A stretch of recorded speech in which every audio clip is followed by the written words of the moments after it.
मैं आपसे पूछना चाहता हूँ, कभी ये जो चड्डी गैंग वाले तिरंगा का कभी इनके ऑफिस के सामने लोग तिरंगा फहराए?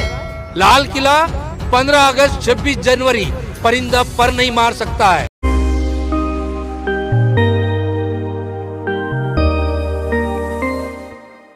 आज हम फौजी हम नहीं जा सकते वहां पे, हमारा आइडेंटिटी कार्ड दिखा के भी अंदर जो दीप सिद्धू पहुंचा है वहां हम नहीं पहुंच सकते। जैसे कि उत्तर कोरिया का जो सनकी तानाशाह नहीं, किंग जोंग उंग, उसी तरीके की यहाँ पे हिंदुस्तान में भी तानाशाही करना चाहते हैं। ये देश के जवान और देश के किसान इनकी तानाशाही चलने नहीं देंगे। नमस्कार, मैं हूं प्रवीण गौतम। दोस्तों, सोशल मीडिया पर बहुत सारे लोग किसानों की देशभक्ति पर भी सवाल उठाते हैं, जो कि शर्मनाक है। मैं आपको ये नज़ारा दिखाना चाहूँगा। ये हमारे रिटायर्ड फौजी हैं जो कि किसानों के समर्थन में आ गए हैं गाजीपुर बॉर्डर पर। आप कहाँ से आए हैं सर? सर, मैं हैदराबाद से हूँ। अच्छा, हैदराबाद से आप गाजीपुर आए हैं? हाँ, मैं एक बात आपने बोला हमारे साहब से कि जो तिरंगा का जो सम्मान नहीं किए, मैं आपसे पूछना चाहता हूँ, कभी ये जो चड्डी गैंग वाले तिरंगा का कभी इनके ऑफिस के सामने लोग तिरंगा फहराए? ये आज किसानों को पूछते हैं। किसान जो अन्नदाता, वो सुबह उठे तो रात को जब तक सोता नहीं उसके घर पे ऐसे तिरंगा लगे रहेगा। जब ये चड्डी वाले आज तक अपने ऑफिस के ऊपर कभी तिरंगा नहीं फहराए। आप देख रहे हैं, कोई दीप सिद्धू कौन है? प्रधानमंत्री के घर में जाके 7RCR में फोटो उतरा, आप लोग जानते ही हैं, देखे भी है। प्रधानमंत्री सनी देओल तो कह रहे हैं कि मेरा कोई लेना देना है नहीं। सब बोलेंगे, जब मौका है तो सब बोलेंगे। जब किसान जो है शांतिपूर्वक यहाँ से जा रहा था, हम लोग भी जा रहे थे, तो कई किसान जो बच्चे भी थे, कोई गलत नहीं किया। जब गलत किया, ये लोग अगर परमिशन दिए हैं तो एक जो पायलट की गाड़ी क्यों नहीं दी पुलिस? भाई तुम लोग इसी रूट से जाना, इसी रूट से वापसी, क्या ये नहीं देना चाहिए था? ये किसानों के साथ जब 2.5 महीने शांतिपूर्वक किसान जो बैठ के जो आंदोलन किया, क्या एक दिन में जाके जिस तरीके लाल किला 15 अगस्त 26 जनवरी परिंदा पर नहीं मार सकता है। आज हम फौजी हम नहीं जा सकते वहाँ पे, हमारा आइडेंटिटी कार्ड दिखा के भी अंदर जो दीप सिद्धू पहुंचा है वहां हम नहीं पहुंच सकते। वो कैसा पहुंच सकता है? वो गृह मंत्री, गृह मंत्रालय सब उनके पीछे है।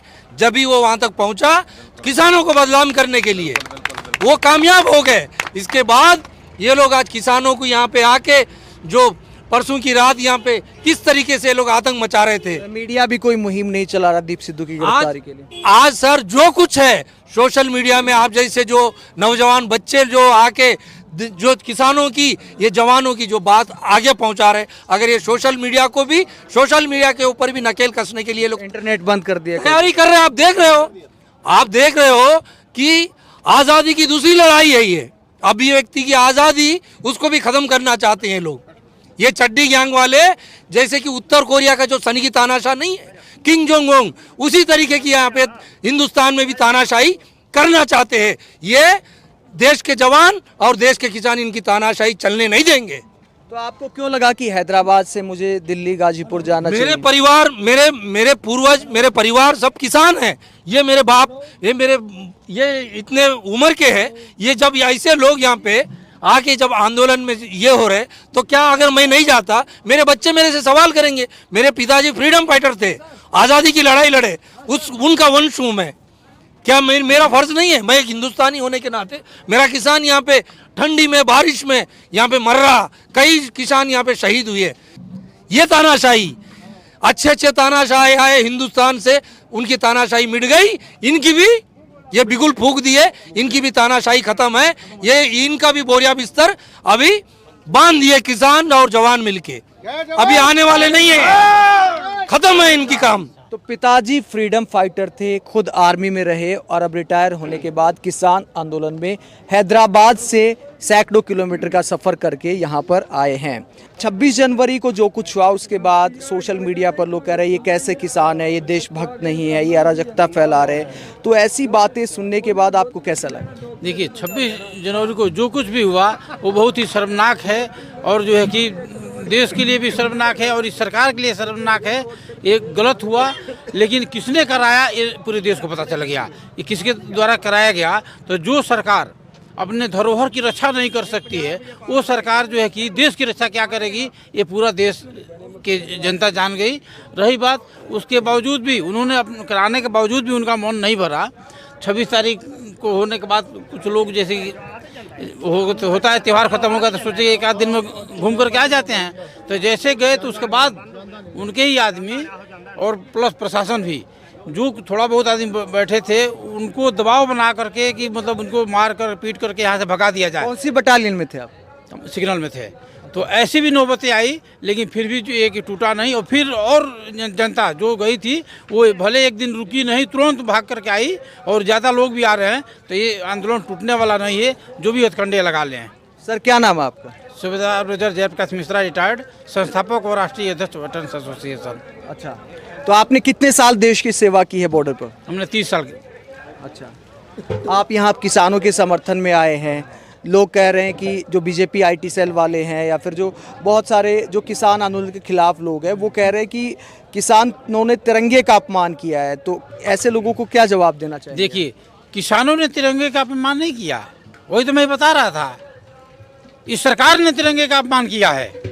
सरकार के ही नुमाइंदे थे।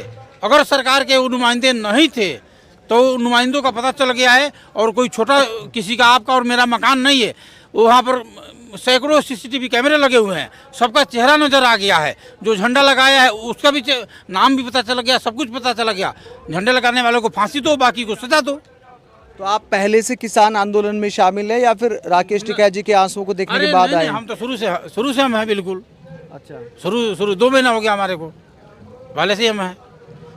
तमाम साजिशों के बीच जब किसानों की आंख में आंसू आ गए तो आपके दिल पर क्या बीती?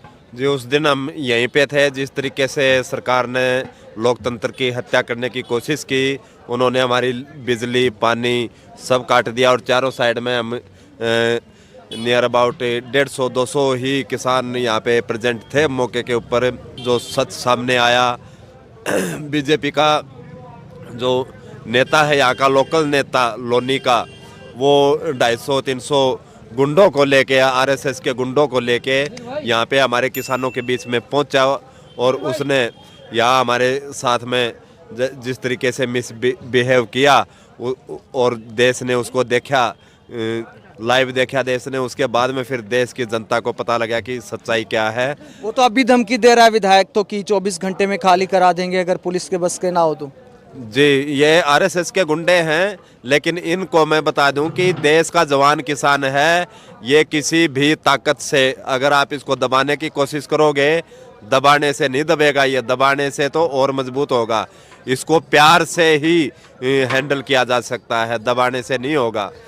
जी, तो जो लोग सोशल मीडिया पर किसानों की देशभक्ति पर सवाल उठाते हैं, क्या उनकी देशभक्ति इनसे भी ज़्यादा है जिन्होंने सीमा पर सालों तक देश के लिए आपके अपने चैनल INC7 न्यूज चैनल को लाइक कीजिए, साथ में सब्सक्राइब कीजिए और घंटी का बटन दबाइए सबसे पहले खबर देखने के लिए।